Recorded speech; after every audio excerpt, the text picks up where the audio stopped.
So we got some hot water.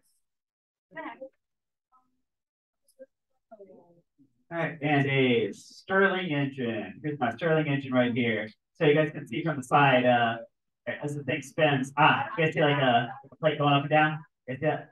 Okay. So if I set that right there, there's a temperature difference, right? So really hot water, room temperature. Right, everybody up here? All right, feel the same bump. And ooh, look at that. It is spinning. You guys think go? All right, so how long will that go for? How long will it spin for? Well, probably the maximum it could go is until this water temperature reaches the same temperature as the air, right? When the temperatures equalize. Okay? All right, so there's something to do with like some kind of energy transfer, right? So something to do with thermal energy is like as the heat energy from the water goes into the air, right? As the temperature's equalizing, as this gets cooler and the air is getting a little bit warmer, right? Yeah, it's passing through the Stirling engine, and ooh, I bet the warm air is causing this to expand. When this expands, it wants to cool, which is like driving this process. Okay, so I'll come back to that. You guys will see it's then similar to that by. And, oh, why is it still going? It's still going. All right. Get this presentation going. Why? What is this?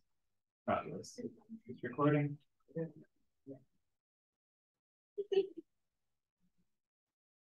So thermodynamics.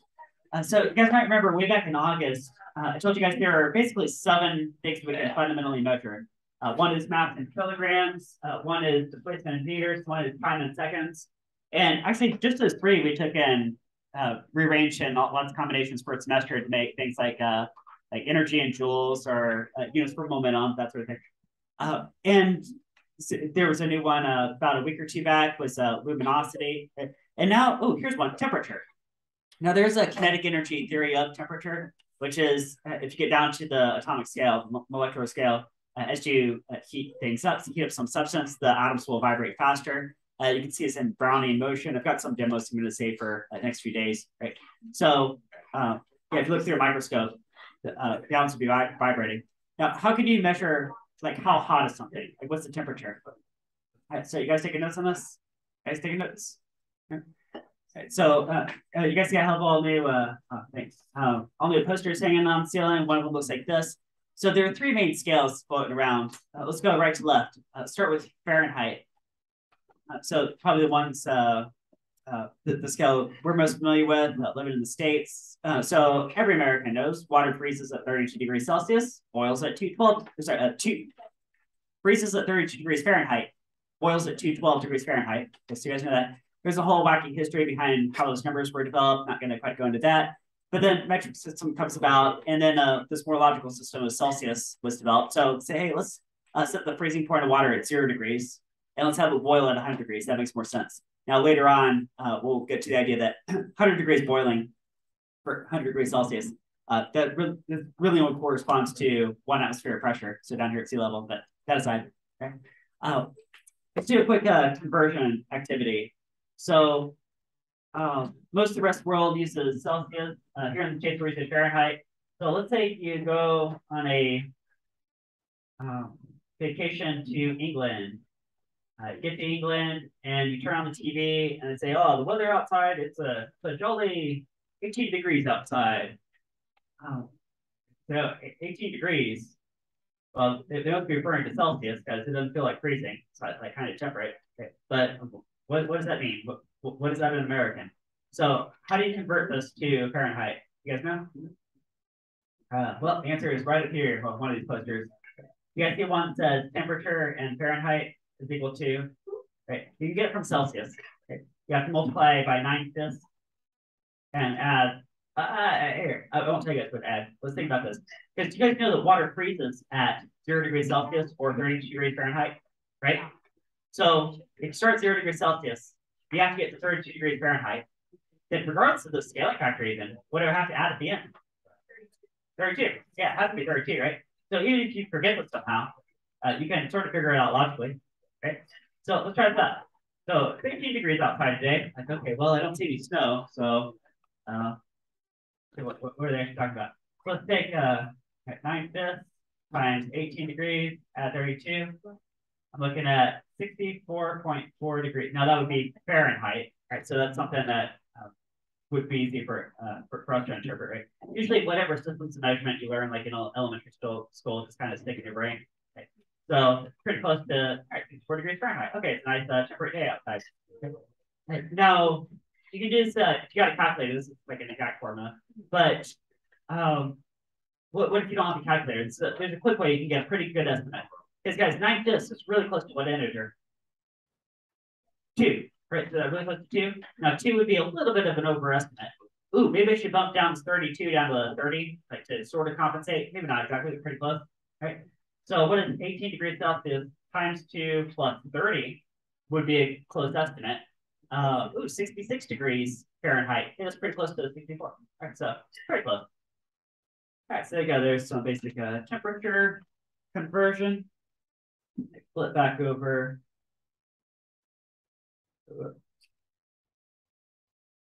Here. Let's see, share screen too. All right, well, when scientists were playing around the lab with different temperatures, now between like examples like ideal gas law, where you can scale up and down temperature, and also if you try to make things extremely cold, there were lots of points of evidence that there was such a thing as like an absolute zero temperature, where you can't think anything colder. Like Fahrenheit and Celsius, they work fine for like weather temperatures and that sort of thing. But what if you want to scale up or down something by some factor, or what if you want to go to like make something absolute coldest as it could ever go? So that was found to be in the Celsius system about negative 273 degrees Celsius. Right. So there's no such thing in the universe as negative 274 degrees Celsius. That's not a thing. Like negative 273 degrees is as cold as you can go, and then that's it. Like the atoms like stop vibrating. Actually, it undergoes a really weird phase transition called Bose-Einstein condensate. Talk about that in the future. So they needed a new system that was not a relative system, but was an absolute system. So there were no negative numbers. Like one thing that we do a lot in this class is like scale up something by some factor. Like I'll tell you guys, hey, what would happen if you triple the mass? What would happen if you triple the speed? What would happen if you scale up something by some factor? It's it's one of those exercises that teaches you how to think, how to interpret equations, how to apply things, relationships between things, right? And temperature is one of these things that has scaling relationships too, but you can't use a relative scale like Celsius and Fahrenheit. So they developed Kelvin, so that 0 Kelvin actually represents absolute zero, right? So it's like as low as you can go. Right? So there's no negative numbers for Kelvin, right? It's all just positive. Right? Notice I'm saying here. Let me get back to that. So how do you scale this after you establish absolute zero? Well, they just went ahead and borrowed it exactly from Celsius. Like you can think of it like rungs of a ladder. Like what's the difference between 1 degree and the next? Like you guys know, a change of 1 degree Celsius is pretty close to a change of 2 degrees Fahrenheit. Not exactly, but pretty close. It's like 9/5 ratio, right? But a change in 1 degree Celsius is the exact same thing as a change in 1 Kelvin, right? So if you're looking for a temperature change, like a temperature rise, temperature decrease, it's the same in Kelvin and Celsius. Yeah, I'll show you guys some examples. So 0 degrees Celsius is the same thing as 273 Kelvin. And 100 degrees Celsius, which is boiling, that's 100 degrees above. Oh, it's the same thing as 373 Kelvin. So seeing like the rungs of the ladder are scale the same. Okay, you guys see that? Okay. Notice I'm saying like 373 Kelvin. I'm not saying degrees Kelvin. I'm just saying Kelvin. So just it's like a unit. All right. So temperature side. Let's go to laws of thermodynamics. We've got these 4 laws. The first 2 I think are pretty straightforward, and after that it gets really abstract. It's going to open up lots of slides after that. So 0th law. Two systems in equilibrium with a third system are in thermal equilibrium with each other. So if something feels hot or feels cold, like what is heat? Heat is a thermal energy transfer, but there will only be a thermal energy transfer if there's a temperature difference. So if there are 2 objects next to each other and they're the same temperature, there's just going to be no heat exchange, right? Say we got this house, it's the same temperature as this car, and they're both the same temperature as the car. They're 20 degrees Celsius, 20 degrees Celsius, right? Well, then by this law, the house must be the same temperature as the boat. And consequence of that is put those 2 next to each other, there's going to be no heat exchange between the 2. Right? So heat exchange, it's always going to flow from the hot object to the cold object. That's actually kind of related to the second law, but I'm working my way up there. If two objects that are the same temperature, there's going to be no heat exchange. Now, something kind of related, again, trying to get ahead of myself and just setting up a part of the presentation ahead of time. How is the temperature of something related to that heat exchange? Like if something gains like so many joules of energy or loses so many joules of energy, how does that affect its temperature? Well, that's related to something called a specific heat capacity, which is unique to any given material. Anyway, we're eventually working our way there. But two things, same temperature next to each other, there's going to be no impetus for any kind of heat exchange. Okay, the first law of thermo is conservation of energy. Energy can change forms, but it can't create or destroy energy. Hey, you guys know that from last semester, right? Didn't we set up like all kinds of conservation of energy equations last semester? Okay, and said, say, drop a ball off a cliff, goes from potential to kinetic energy. Okay. And the only thing we're really adding to this is now we're bringing in thermal energy. So something can like heat up or cool down, right? And I've got some equations later in this presentation for that, right? But energy is still conserved. You can't create or destroy energy. Okay, so we got that. So first two, pretty straightforward. All right, now here's where things get kind of abstract. You got to think pretty deeply. All right, second law. Right, let's read this first. Entropy in an isolated system always increases. Right. So back in the 19th century, when engineers were first, developing the first steam engines, and people were trying to figure out how these things work. Okay, well, you have to shovel in some coal and heat that up, and that makes this move. And how do you keep this thing going? They were keeping track of like how much energy. What they eventually realized was they came across this second law, which has a lot of interpretations and consequences, and some equations that go along with this. But it has to do with sometimes related to something called the arrow of time. The fact that time ticks forward. Right? Like how do you know that time ticks forward? Right? I mean, you might say, okay, well, it's super intuitive. Like I only have memories of the past. I don't have memories of the future. I see like cause and effect. So obviously, time seems to tick one way, right? But if you look at a lot of the laws in physics that we did last semester, it's kind of hard to distinguish, right? Like conservation of momentum, like before the collision and after collision, it's the same amount of momentum. Right? So, how do you distinguish what happened in the past or the future? Well, one way to distinguish it is the second law right here. So there's a way processes tend to flow. So if you put a hot object next to a cold object, you'll always see thermal energy go from the hot to the cold. Right? You won't really see spontaneously happen the opposite way. Right? And it's really a statistical law. Like maybe in theory, like one molecule at a time, it could be like fluctuations, but in the aggregate, this will be true. If you have a lukewarm tank next to a lukewarm tank, there's not going to be a spontaneous transfer of energy from one side to another. Right? Now, what this is related to also is like the quality of energy. So let's say you take a gallon of gasoline and you put it in your car. Well, that gallon of gasoline has energy in it. Right? That's why you pumped it in your tank. And that energy is stored in chemical bonds. Then you run your car, run the engine, makes the car go, and those chemical bonds are broken, and that energy is turned into, well, it goes into a few places. There's kinetic energy to make the car actually go somewhere, right? Do some work. Maybe potential energy if you're like going up a hill. How about this? You're plowing through the atmosphere. Do you think there's like some friction, right, that takes energy out of the system? How about this? You feel the engine, it feels really hot after you've been running your car, right? You think that thermal energy, right? So yeah, so the initial energy in those chemical bonds went to all those places. But what if you could somehow gather all that energy? So yeah, mechanical energy, like making the car go, okay, great, we got all that. We got the friction, we got the heat energy from the engine. What if you could somehow route it back to the gas tank and make the car go again? Like, could you keep running the car like that forever? No, because those other forms of energy, like the thermal energy from the engine, those are actually lower quality energy than started out in the chemical bonds in the gasoline.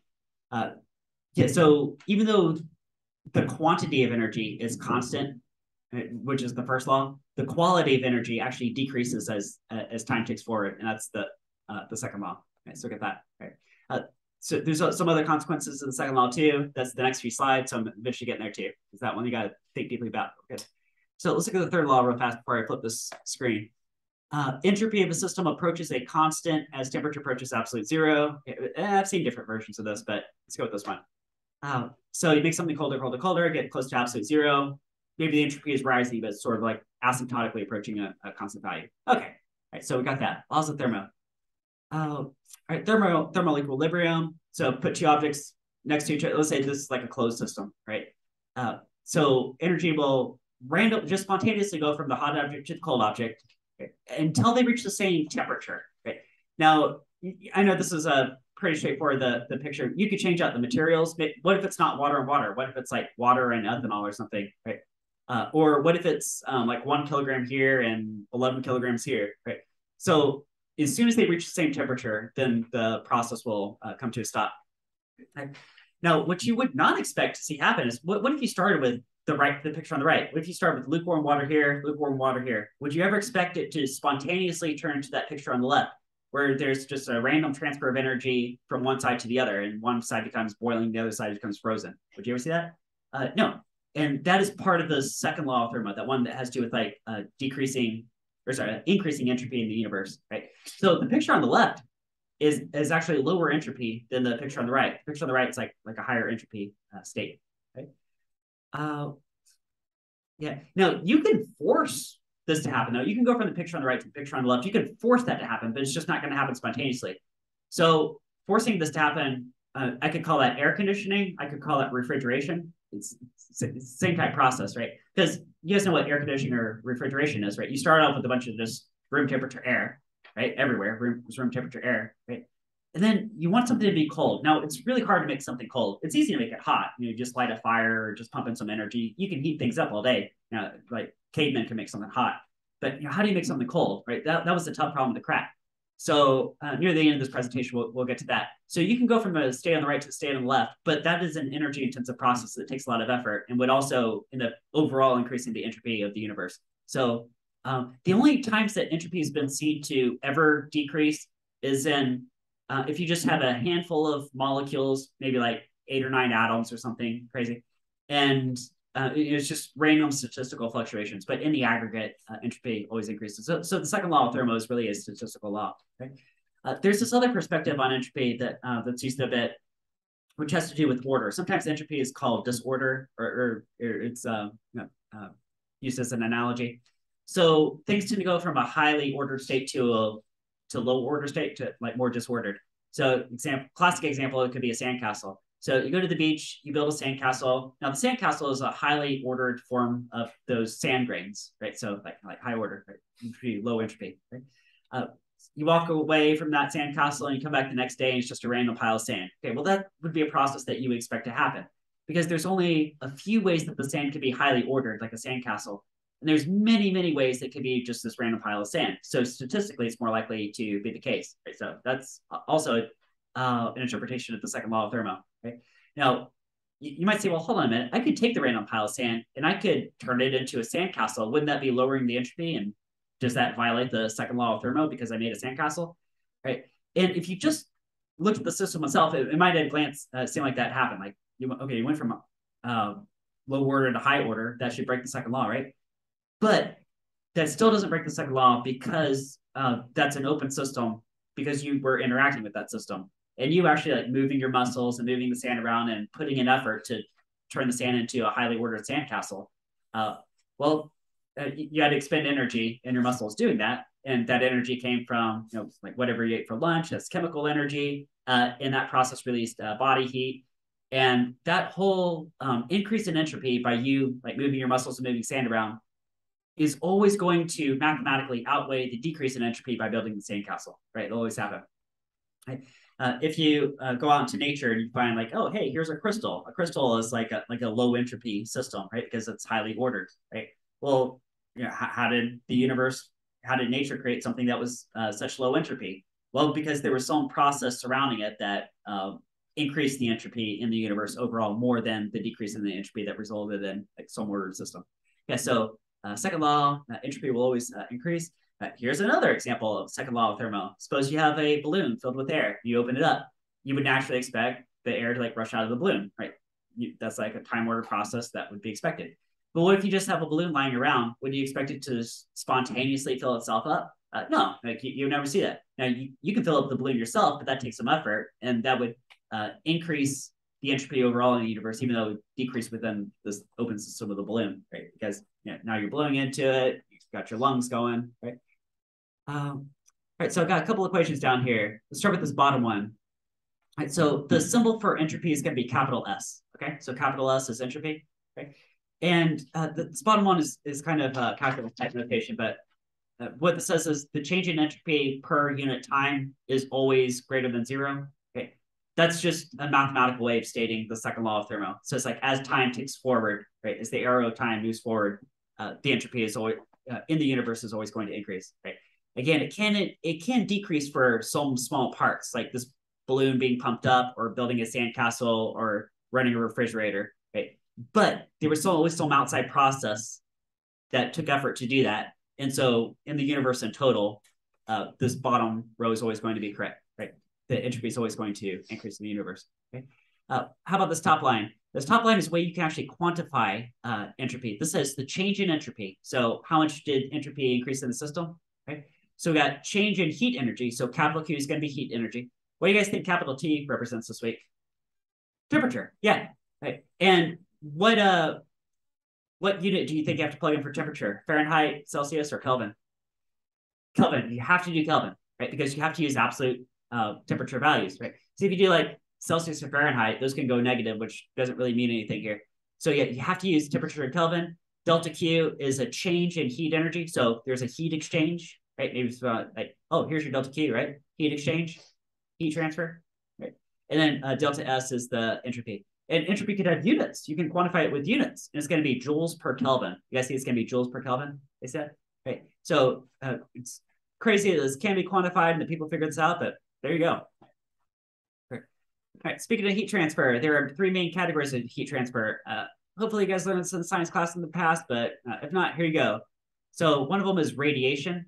Say we got this this range going, and you put your hand nearby the range, it'll feel pretty warm because that heat is radiating away. Right? Now, radiation is the only example up here that can actually go through the vacuum of space. Right? So you step outside, feels all warm and sunny. That energy is going through the vacuum of space, like from the sun to Earth. Right? So there's your radiation. Conduction is direct contact to surfaces. So we got this pot stand on this range, and maybe the handle's heating up. Right? So you touch the metal, like, ooh, that's hot. So it's direct contact. Convection is bulk movement of fluids. And now there's usually something that spurs this bulk movement of fluids. Hey, how about a temperature difference, right? So if the bottom of the pot's really hot and the top of the water is relatively cooler, right? Well, oh, that's going to be an impetus for convection currents set up, right? So we've got convection. Right? Speaking of convection, here are ocean currents. There's a whole like sunshine state standard. You guys are supposed to learn about these ocean currents. So here you go. All right. Now, there are a few main drivers of these ocean currents. One is temperature differences, right? So warm water near the equator and cold water near the poles. Right? And you guys see a bunch of red arrows going like from the equator to the poles, right? You guys see that all over the place, going north, going south, right? Another is salinity differences. Do you guys learn about in biology class maybe something about osmosis? Right? If you have like salt water and fresh water, they want to mix so they have the same salinity, right? So that's one of the drivers too. Because if you got a bunch of water evaporating really quickly near the equator and not evaporating as quickly near the poles, now you have a salinity difference. Right? I read that wind is one of the drivers of the currents. How about this? Do you guys see in the northern hemisphere, these are all going clockwise? And in the southern hemisphere, these are all going counterclockwise? We talked about that last semester. What's that called? The what effect? Why would they go clockwise in the northern and counterclockwise in the southern? You're changing latitudes. Coriolis effect. You guys remember Coriolis? You guys remember that? It's why hurricanes always spin.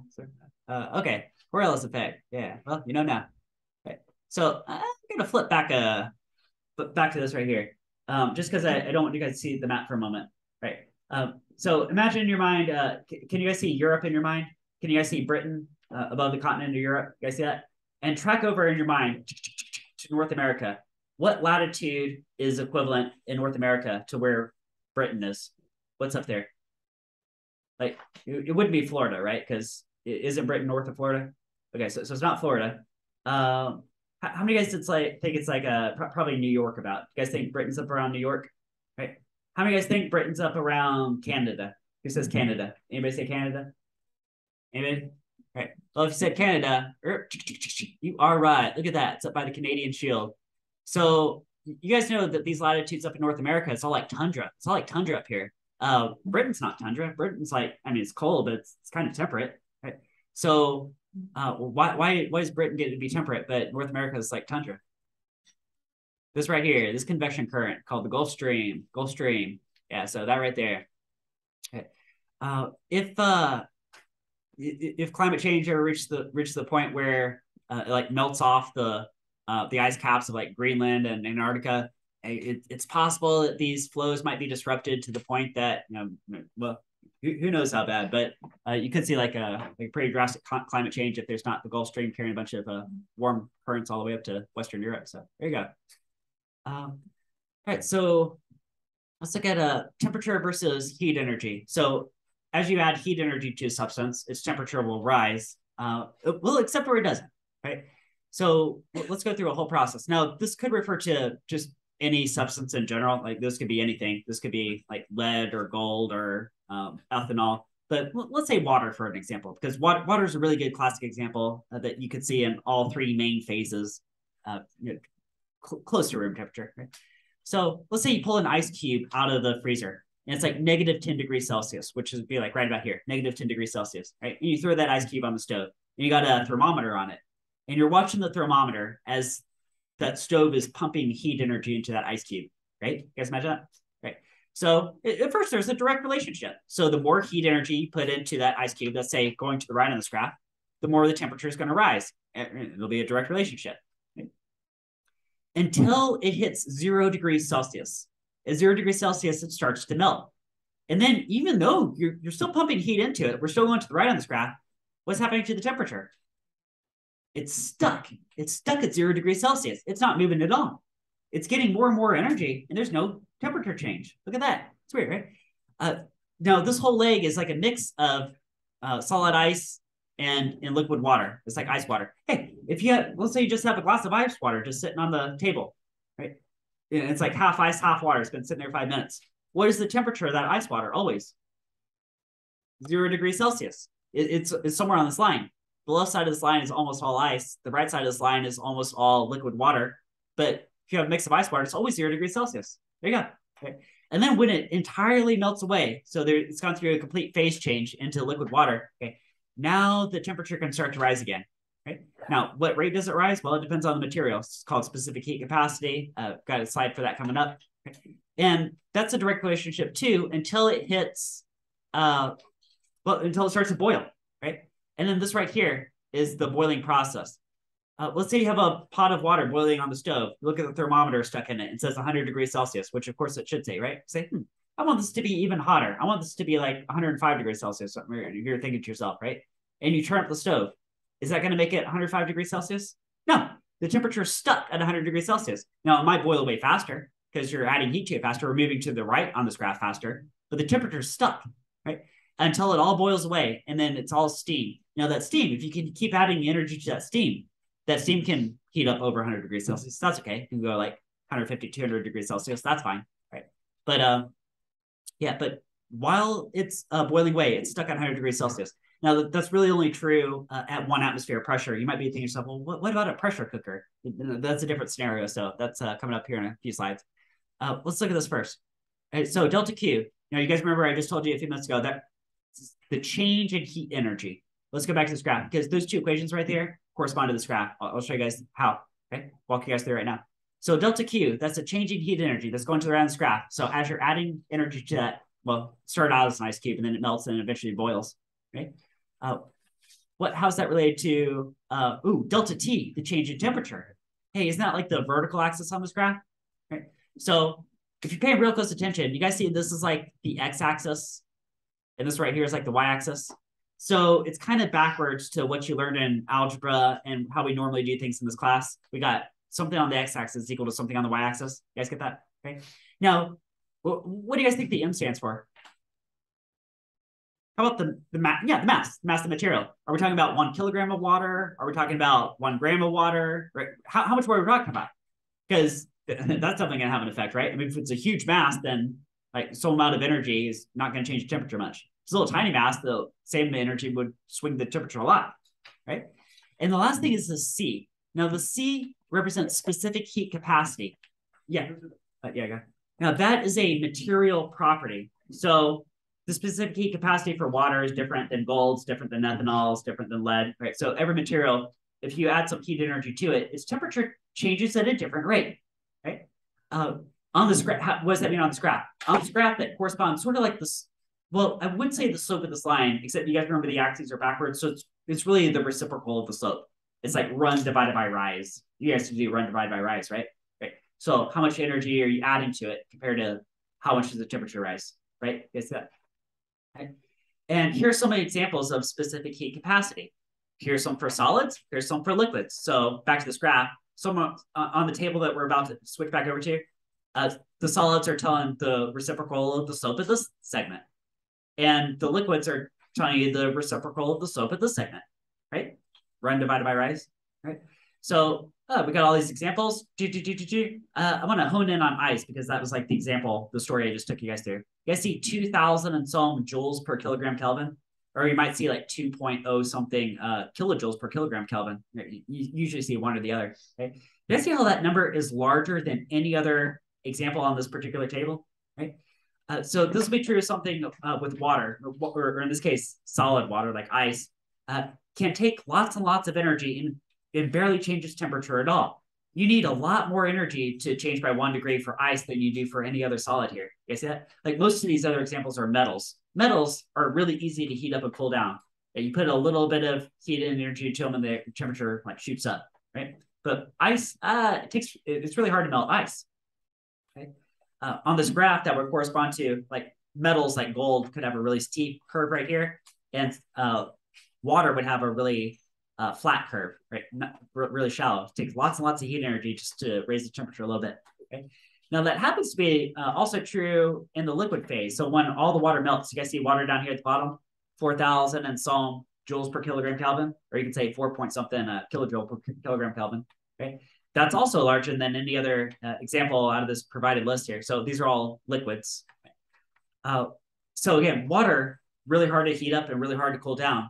Water has a really stable temperature, which has biological consequences too. Like we're all warm-blooded. We all want to maintain a body temperature about, what is it, like 37 degrees Celsius, something like that.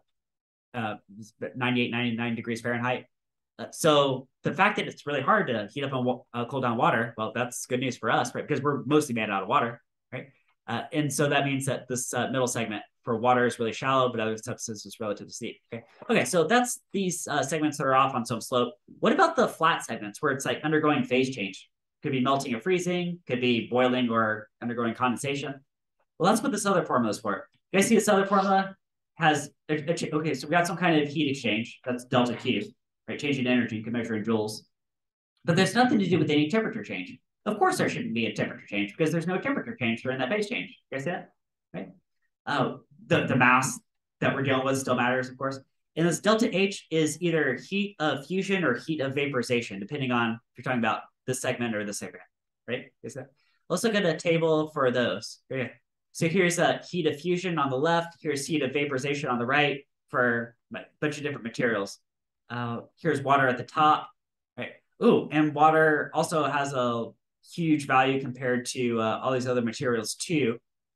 So that means that, going back to this graph, it takes lots of heat energy to completely change the phase of water from, solid to liquid or liquid to gas. Okay, I guess that. All right, so there you go. There's some equations, a graph, how you interpret all that. Now, to tell you guys, when water boils at 100 degrees Celsius, that's really only true at sea level. Right? If you go up in the mountains, water boils at a different temperature. You might have to change how you cook. If you go to Mars, where the atmosphere is really thin, right, that would be different too. So here's a bigger picture of states of matter, specifically for water, although every substance could have a map that looks similar to this one, but this is for water specifically, aligns with the numbers. Let's work our way around this. So do you guys see there's temperature going on the horizontal axis, temperature, and this is scaled linearly. So we've got 0 Kelvin, 50 Kelvin, 100 Kelvin, 150 Kelvin, 200 Kelvin, and it goes up from there, right? So it's scaled 50 Kelvin at a time. And then on the vertical axis is pressure. And notice that one is not scaled linearly. It's scaled logarithmically. Right? You guys see 1 Pascal, 10 pascals, 100 pascals, 1,000 pascals. See it's going up by factors of 10? You guys see that? All right. So now we figure out the map. Do you guys see a horizontal red line going across here at maybe it's pretty close to 100,000 pascals, maybe a shade over that. Atmospheric pressure, I think it's defined as like 101,325 pascals, something like that. So we could round to basically 100,000 pascals. Right? So that is basically atmospheric pressure right there, right? And then there's two vertical lines that represent two temperatures. One is at 0 degrees Celsius, one's at 100 degrees Celsius. I could call that 273 Kelvin and 373 Kelvin. That's the freezing point, the boiling point of water, isn't it? Right? At 1 atmosphere, right? You guys see that right here, right? So our brains understand what we run into in life. So our entire life experience, here, I'll show you guys your entire life experience. Here, right here where my mouse cursor is, that's a hot summer day in Florida. Here, there's a cold winter day in Florida. Hot summer, cold winter, hot summer, cold winter, right? That's all your brains really, all we've really ever experienced, right? But if you're a chemist someday and you got to figure out, hey, we got to manufacture this thing, we need to go to like a high pressure and a high temperature, and then we can run some chemical process. You know, you might have like some laboratory chamber where you're like working up in this part of the chart or something, right? You could do that too. Now there's a couple of ways you can boil water. One way you can boil water, like the way everybody knows, is you throw it on the stove and you heat it up. That's like going to the right on this graph. They go from liquid to a vapor. You guys see that? Now, you might know this already, or maybe if you don't, you can figure it out by looking at this chart. How can you also boil water without ever changing its temperature? Low pressure, right? You guys see, instead of going to the right on this graph, which is what you do in your kitchen, you could open up a vacuum chamber, right? And just drop the pressure way down here.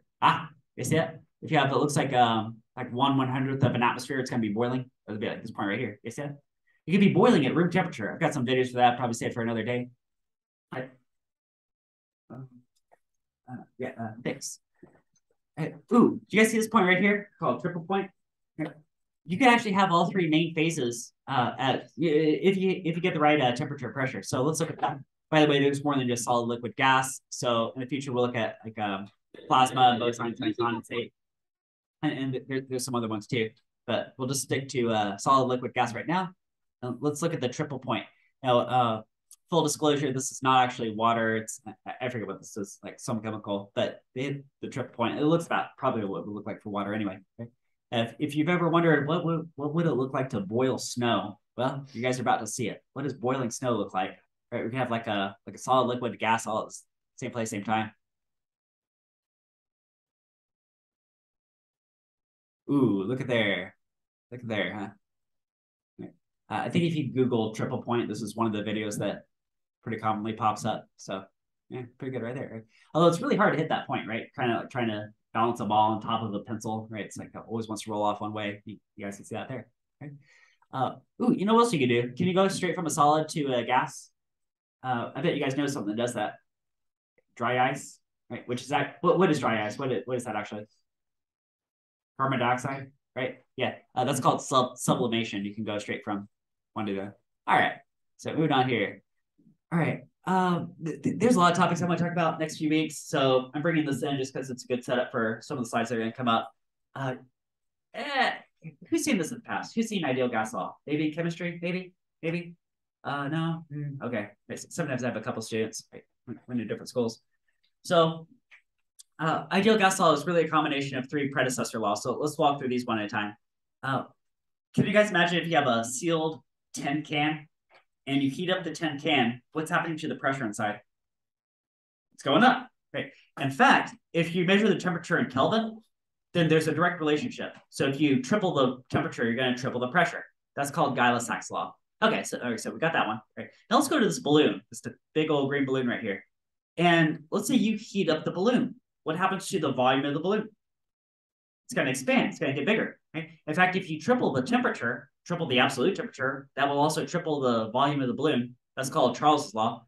Right? And finally, what if you keep the temperature constant? I mean, each of these is like all else constant, right? You know, like squeeze in on the sides of the balloon. What's happening to the volume of the balloon? It's getting smaller, and at the same time, what's happening to the pressure? It's getting bigger. That's an inverse relationship, isn't it? Right? That's called Boyle's law. You put those three together, you get the ideal gas law, which is this one. Pressure times volume equals nRT. Right? T is the absolute temperature. I mean, you have to measure in Kelvin to make this work, right? Right. This is one of the hints that there was such a thing as absolute zero, right? Because if you have to triple the temperature, well, you can't do that in Celsius or Fahrenheit. You have to be talking about Kelvin, right? N is like a count of how many air molecules are inside.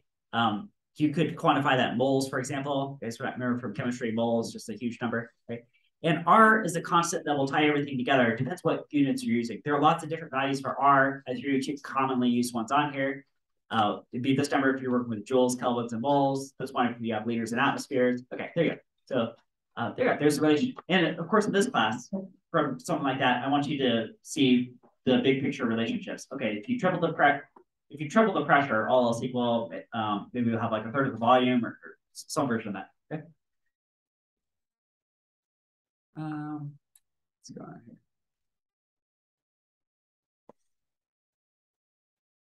Hi, gang. Atmospheric pressure time. Colored water, card, turn it up. Gang, atmospheric pressure time. Colored water, card, turn it upside down, and it stays. Now, wouldn't you think the water pressure would push the card away? But there's another pressure around stronger than that water pressure, and that's the air pressure, the pressure due to the atmosphere. The atmosphere at 20 miles high is squashing in this glass a lot more than the water's pushing down, and it pushes the card up a lot harder than it's being pushed down. And I can show you atmospheric pressure in action with these cans. I have some heated water, and the water molecules going very fast inside there. What would happen if I slow those water molecules down? What would happen to the pressure inside the can?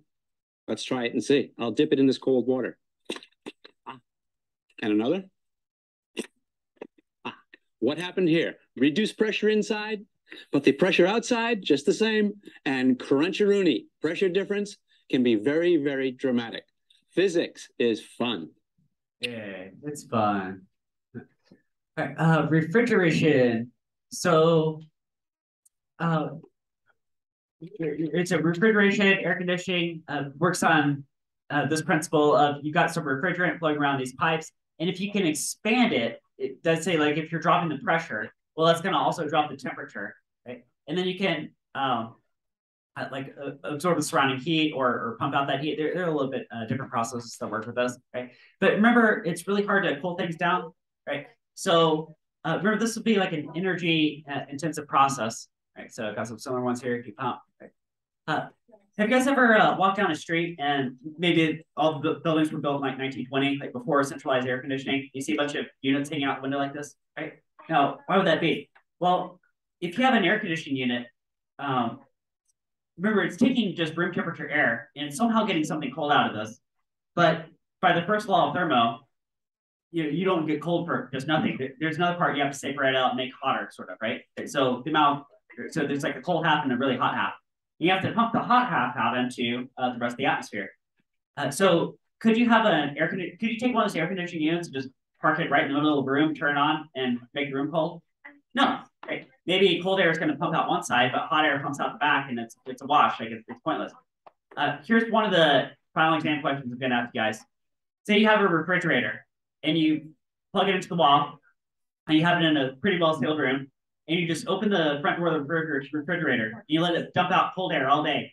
When you come home, what's the temperature of the room? Really cold or really hot? Really hot, because there's hot air pumping out the back that it's going to be a wash for the cold air out the front. So it's going to get, but then remember that this is an energy intensive process, right? It takes an effort to run. You have to have the fridge plugged into the wall. So overall, the temperature is going to go up. You can say like the amount the hot heats up is more than the cold. We'll cool it down. Yeah. Okay. Here's right. Eccentric cycles. Okay. Well, I don't have time to show this one today, but I started class with the Stirling engine, right? Stirling engine, right? All right.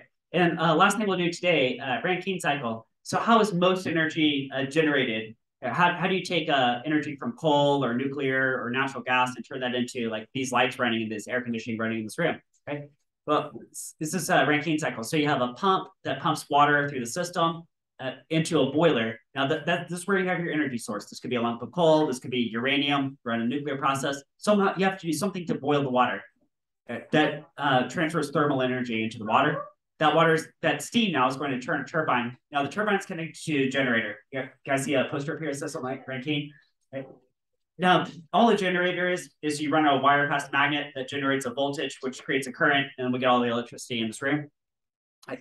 Now that steam has been depleted of its useful energy, so it dumps its waste heat here in the condenser, then it gets pumped back around, and this whole process starts over again. So yeah, there's a thermodynamic process that creates most of the electricity that we use. Okay, that's got to be a pause point because bell rings about 30 seconds. So we'll end right there.